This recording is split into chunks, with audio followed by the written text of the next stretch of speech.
Shalom Ibu Bapak Sobat Maestro yang terkasih dan juga umat Tuhan dimanapun berada. Kembali melalui program Suara Gembala, saya Pendeta Cheng Kim Guan mengunjungi dan sekaligus menyapa seluruh Sobat Maestro untuk kita dapat sama-sama masuk dalam perenungan firman Tuhan yang akan kita awali terlebih dahulu dengan doa. Mari kita berdoa. Kembali kami menghadap tahta anugerah-Mu ya Bapa. Kami mengucap syukur untuk kebaikan Tuhan yang tak pernah habis-habisnya. Kasih setia Tuhan yang begitu nyata berlimpah dalam kehidupan kami. Hari demi hari dapat kami lalui, dan jika kembali saat ini kami ada sebagaimana kami ada, kami mempersiapkan diri untuk bersekutu dengan firman Tuhan. Kiranya roh hikmat, roh kudus, urapan kuasa ilahi menyertai setiap pribadi kami semua dimanapun kami berada. Agar firman-Mu dapat kami pahami, firman-Mu yang hidup dan ajaib membangkitkan iman pengharapan bagi kami semua. Berbicara dan berkati kami dengan firman-Mu ya Bapa, sebab kami rindu akan firman-Mu. Dalam nama Tuhan Yesus Kristus, sama panjatkan peralaskan segala doa ini. Haleluya. Amin. Puji Tuhan, Ibu Bapak Sobat yang terkasih di dalam Tuhan. Pada kesempatan kali ini kita akan merenungkan satu peristiwa yang terjadi dan dituliskan oleh Lukas terkait dengan perjalanan Tuhan Yesus menjelang penyalibannya, yaitu peristiwa di Taman Getsemani. Judul firman Tuhannya yaitu di Taman Getsemani. Kita akan lihat hal-hal penting yang terjadi di taman tersebut. Ya, kalau kita lihat di dalam Lukas 22 ayat yang ke-39. Lalu pergilah Yesus keluar kota, dan sebagaimana biasanya ia menuju Bukit Zaitun. Murid-muridnya juga mengikuti dia. Ternyata ada pesan pembelajaran di Taman Getsemani. Dikatakan, lalu pergilah Yesus keluar kota, dan sebagaimana biasanya ia menuju Bukit Zaitun. Jadi untuk doa di Taman Getsemani itu merupakan satu kebiasaan yang sudah Tuhan Yesus lakukan. Menjadi kebiasaan karena hal ini dilakukan berulang-ulang kali. Dan murid-muridnya juga mengikuti Yesus. Tetapi kali ini ada pesan khusus yang Tuhan Yesus sampaikan di luar kebiasaannya, ya. Di dalam Lukas 22 ayatnya ke-40 dikatakan, setelah tiba di tempat itu, ia berkata kepada mereka, berdoalah supaya kamu jangan jatuh ke dalam pencobaan. Rupanya ini hal yang di luar kebiasaan. Ada pesan-pesan khusus sekaligus pelajaran khusus kepada murid-muridnya. Tujuannya supaya kamu jangan jatuh ke dalam pencobaan. Jadi Tuhan Yesus juga harapkan murid-muridnya itu tetap tegar, tetap eksis, kuat dalam pendirian imannya, dan tidak mengalami kejatuhan di dalam menghadapi pencobaan. Jadi hal kejatuhan dalam pencobaan itu bukan sesuatu yang baik. Tuhan ingin supaya murid-murid jangan jatuh ke dalam pencobaan. Tetapi kalau kita lihat sekarang, ya, di sekitar kita sudah menjadi satu kebiasaan dan bersifat umum. Kalau orang jatuh di dalam pencobaan, orang Kristen jatuh di dalam pencobaan, itu menjadi sesuatu yang umum. Nah, inilah yang menurunkan kekudusan Tuhan, menurunkan standar Tuhan. Tuhan ingin murid-murid jangan jatuh ke dalam pencobaan. Tetapi dunia saat ini membuktikan bahwa banyak orang-orang Kristen menjadi umum, menjadi terbiasa untuk jatuh, bahkan jatuh berulang-ulang dalam berbagai bentuk pencobaan. Bukan saja orang awam, tetapi pemimpin-pemimpin gereja, hamba-hamba Tuhan yang begitu luar biasa pun ya banyak ya mengalami kejatuhan-kejatuhan. Tetapi sesungguhnya Tuhan Yesus sudah peringatkan supaya kamu jangan jatuh. Jadi hal kejatuhan dalam pencobaan itu bukan hal yang biasa dan umum di pemandangan Tuhan. Biasa dan umum dalam pemahaman manusia. Tetapi di hadapan Tuhan tidak. Maka sebab itu ada peringatan, penekanan yang Tuhan sampaikan. Berdoalah supaya kamu jangan jatuh ke dalam pencobaan. Ketika Tuhan Yesus memperingatkan, berdoalah supaya jangan jatuh ke dalam pencobaan, langsung Tuhan Yesus pun mempraktekkan dan memberikan teladan kepada murid-muridnya. Di dalam Lukas 22 ayat 41 dikatakan, kemudian Yesus menjauhkan diri dari mereka kira-kira sepelemparan batu jaraknya. Lalu ia berlutut dan berdoa. Ini Yesus memberikan nasihat, berdoalah supaya kamu jangan jatuh ke dalam pencobaan. Lalu Tuhan Yesus pun mempraktekkan, memberikan petunjuk dan teladan. Lalu ia berlutut dan berdoa. Diajarkan juga dan dituliskan oleh Lukas apa isi doanya. Ya, kita akan lihat apa isi doanya. Di dalam Lukas 22 ayat yang ke-42. Ya Bapakku, jikalau engkau mau, ambillah cawan ini daripadaku. Tetapi bukanlah kehendakku, melainkan kehendak-Mu yang terjadi. Ini isi daripada doa Tuhan Yesus ketika Tuhan Yesus mempraktekkan ajaran atau nasihat kepada murid-muridnya. Berdoa supaya kamu jangan jatuh ke dalam pencobaan. Doa yang seperti apa sih? Ini dituliskan. Doa yang ditujukan kepada Bapa di surga. Jelas ya? Doa orang-orang percaya itu harus tepat, akurat, ditujukan kepada siapa. Jadi ketika kita berdoa bukan sembarang aja kita berdoa seperti baca mantra. Doa bukan baca mantra. Tetapi doa itu jelas, ada tujuannya, ditujukan kepada siapa doanya. Ini juga membuktikan bahwa doa itu menjadi sarana berkomunikasi Yesus dengan Allah Bapa di surga. Itu menjadi teladan yang Yesus berikan. Jadi artinya murid-murid pun juga harus berdoa seperti yang Yesus lakukan. Berdoa yang ditujukan kepada Allah Bapa di surga. Berkomunikasi dengan Allah Bapa di surga. Itu arti daripada doa. Doa itu bukan baca mantra ya, diingatkan sekali lagi. Doa itu adalah sarana komunikasi antara manusia dengan Allah Bapa, pencipta alam semesta.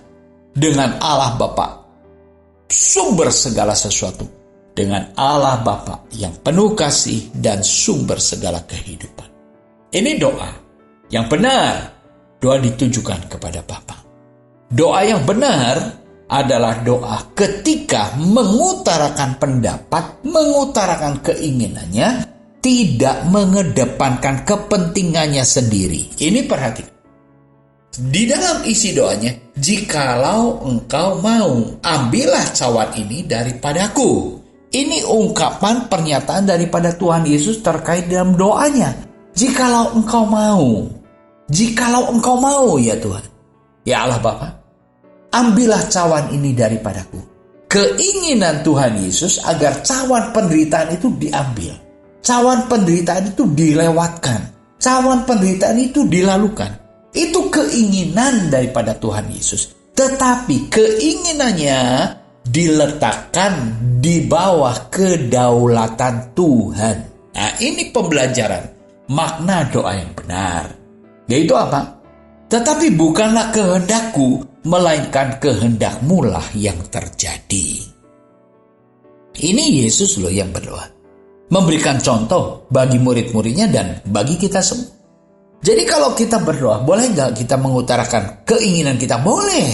Tetapi ingat, keinginan kita itu harus diletakkan di bawah kedaulatan Tuhan. Sehingga Yesus pun mengatakan, melainkan kehendak-Mu yang terjadi. Kehendak Tuhan yang terjadi. Sekarang banyak model-model doa yang katanya doa dengan iman, udah disertai dengan puasa. Doanya apa? Menuntut Tuhan dan mengatur Tuhan. Banyak doa yang dipanjatkan tanpa meletakkan keinginan kita, pernyataan pergumulan kita itu, permohonan kita itu di bawah kedaulatan Tuhan. Tidak lagi. Tetapi doa yang diserukan dengan keserakahan, tanpa iman, tanpa pengenalan. Doa yang menuntut dan mengatur Tuhan.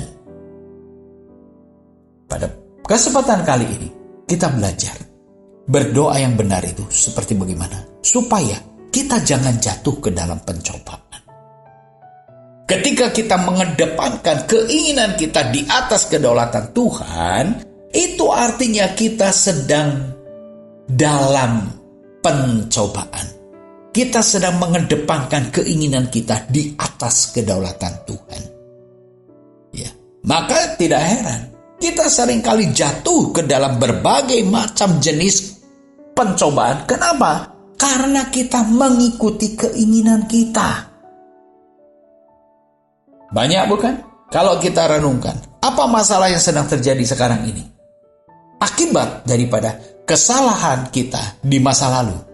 Keputusan kita di masa lalu, keinginan kita yang begitu menggebu di masa lalu, ambisi kita yang begitu serius, ambisius, sehingga akhirnya kita terjerembab, kita terjerumus di dalam lumpur dosa yang begitu dalam.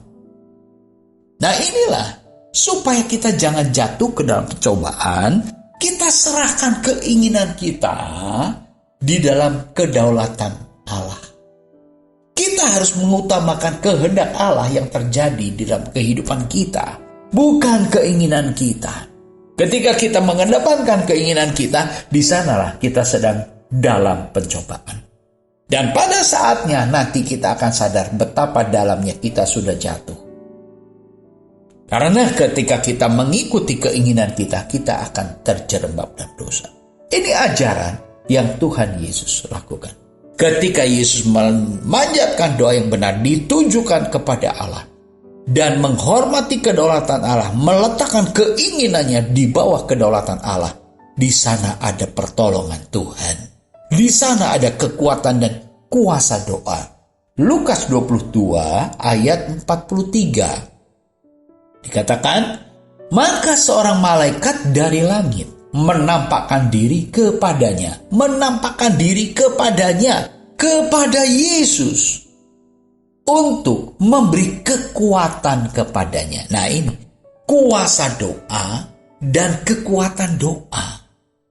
Ketika doa dipanjatkan dengan benar, dengan iman pengharapan, dengan penuh kerendahan hati dan penuh ketaatan kepada kedaulatan Allah, di sana ada kekuatan kuasa doa.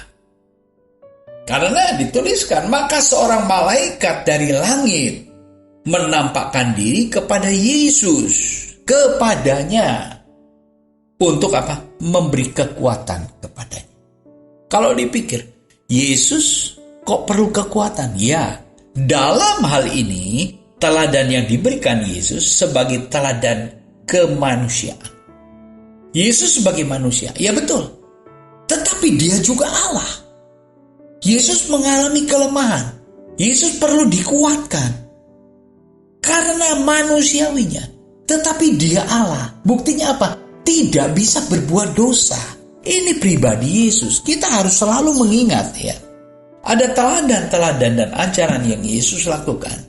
Ketika dia mengajarkan, meneladankan satu contoh sebagai manusia, tetapi dia juga sebagai Allah.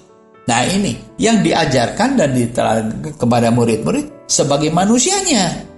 Aku ingin supaya jangan ada penderitaan ini, tetapi aku meletakkan keinginanku di bawah kedaulatan Allah. Ketika hal itu terjadi, maka doanya berkenan dan mendapat respon jawaban dari langit, dari Tuhan, dari Allah Bapa, mengirimkan penolong, yaitu malaikat penolong. Untuk apa? Memberikan kekuatan. Kalau kita lanjut di dalam ayat yang ke-44, Lukas 22 ayat 44, ia sangat ketakutan dan semakin sungguh-sungguh berdoa. Ia sangat ketakutan. Yesus kok takut? Padahal dia bisa berjalan di atas air. Yesus kok takut? Padahal dia bisa mengusir legion. Yesus kok takut? Padahal dia bisa membangkitkan orang mati. Ketakutan Yesus menggambarkan kemanusiawiannya. Tetapi kuasa mengusir legion, membangkitkan orang mati, membuktikan bahwa Yesus itu adalah Allah. Ya, jadi kita jangan bingung dalam hal ini, jangan salah mengerti dalam hal ini.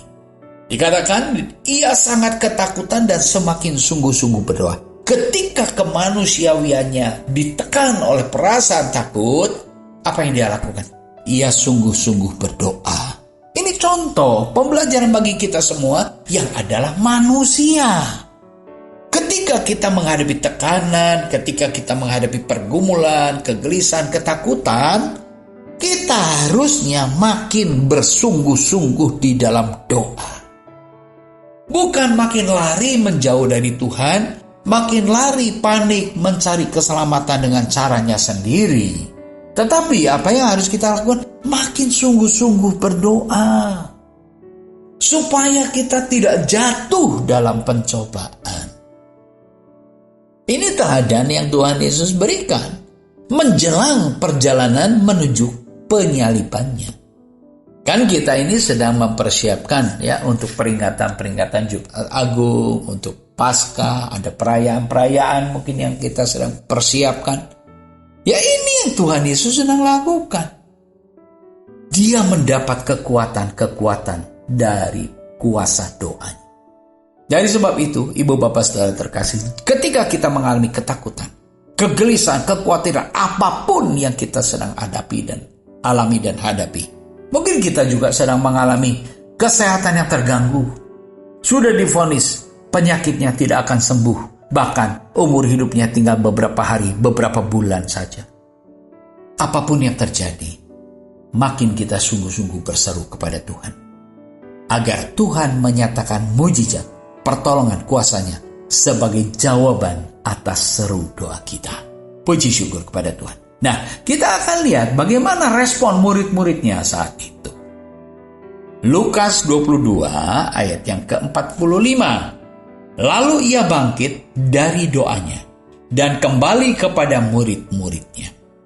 Tetapi ia mendapati mereka sedang tidur karena duka cita. Ini yang terjadi. Tuhan Yesus sudah mengajar, memperingatkan, memberikan contoh untuk berdoa. Bagaimana muridnya? Tidur. Ketika ia bangkit dari doanya dan kembali kepada murid-muridnya, ia mendapati mereka sedang tidur. Tidur karena apa? Karena duka cita. Tidur karena duka cita. Lukas menuliskan bukan karena lelah, tetapi tidur karena duka cita. Jadi artinya apa? Duka cita, ketakutan, kegelisahan, itu bisa menghilangkan pengharapan kita. Itu bisa menggoncangkan iman kita. Itu bisa melemahkan ketaatan kita kepada peringatan dan nasihat Tuhan. Duka cita, ketakutan, kegelisahan menggeser fokus kita tidak kepada Tuhan, tetapi kepada masalah yang besar. Nah ini tipu muslihat iblis. Dan murid-murid mengalami saat itu. Ketika dia diperingatkan, berdoalah supaya jangan jatuh ke dalam percobaan. Bukan dilakukan, bukan berdoa, tetapi malah tidur. Dikatakan, kenapa tidur? Karena mengalami duka cita. Ibu Bapak Saudara terkasih, duka cita, kegelisahan, ketakutan yang kita alami bisa membuat lemah iman kita. Maka sebab itu ketika ketakutan amat sangat, Yesus memberikan contoh, ia makin sungguh-sungguh berdoa. Nah, ini teladan yang harus kita lakukan. Jangan seperti murid-murid menyerah, kalah lalu tidur, tidak berdoa. Maka sebab itu kita perlu bangkit. Terlalu banyak pergumulan, permasalahan yang kita sedang hadapi. Mari kita bangkit. Mari kita terus makin teguh di dalam berdoa. Supaya apa? Kita mendapat kekuatan-kekuatan baru. Kenapa? Karena kita punya akses yang luar biasa, yaitu berdoa kepada Allah Bapa. Berkomunikasi dengan Allah Bapa.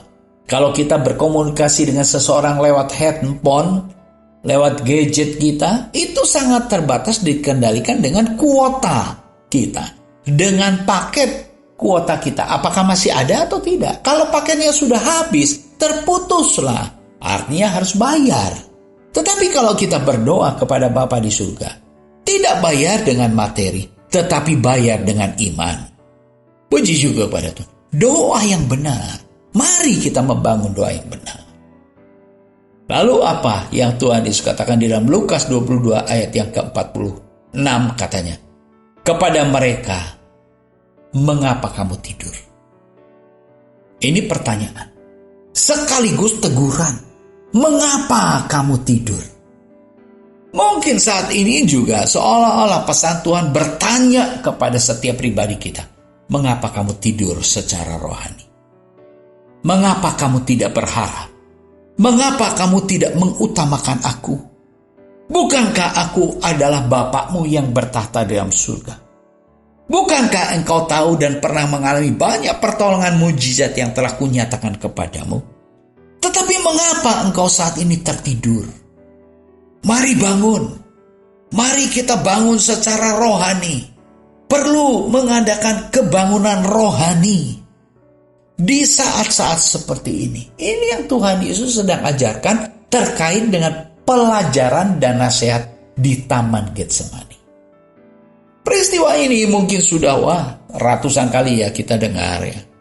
Tetapi kalau kita ulang, renungkan bersama pada kesempatan perenungan bersama kali ini.